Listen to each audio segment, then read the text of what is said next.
সালামু আলাইকুম। খান টেকনোলজিতে আপনাদেরকে স্বাগতম। বর্তমানে প্রায় 80% মানুষের ফোনেই বিকাশ অ্যাকাউন্ট খোলা আছে।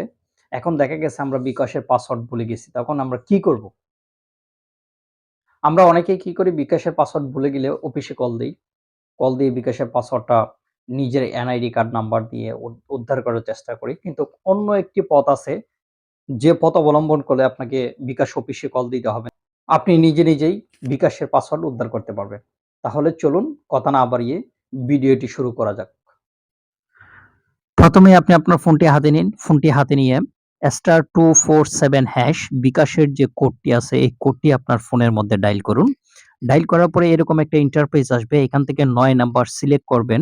৯ নাম্বারে লেখা আছে রিসেট পেন। তাহলে আপনি ৯ প্রেস করুন। ৯ প্রেস করে সেন্ড এ ক্লিক করুন। ক্লিক করার পরে এখানে দেখেন লেখা আছে enter your bKash register and ID number. অর্থাৎ আপনার যে বিকাশটা যে আইডি নাম্বার দিয়ে খুলছেন এই আইডি নাম্বারটা আপনাকে এখানে দিতে হবে। দেওয়ার পরে এখানে আপনার বার্থডে চাইবে, বার্থডেটাও দিতে হবে।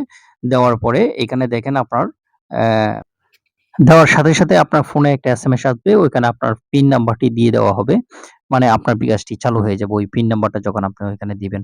তাহলে আমরা একটু মেসেজে যাই। মেসেজে গিয়ে একটু চেক করি। এই যে দেখেন এখানে আমার মেসেজের মধ্যে আমার পিন নাম্বারটি চলে আসছে। হুম? এখানে এই যে আমার পিন নাম্বারটি চলে আসছে। এখন আমি যদি এই পিন নাম্বারটি আমার বিকাশের মধ্যে পিনটা ডায়াল করি, মানে পিনের জায়গাতে আমি এই পিন কোডটা দেই, পিন কোডের জায়গায়, তাহলে কিন্তু আমার বিকাশটা ওপেন হয়ে যাবে। তাহলে আপনি অ্যাপস ছাড়াও কিন্তু এভাবে আপনার পিন নাম্বারটি জানতে পারেন।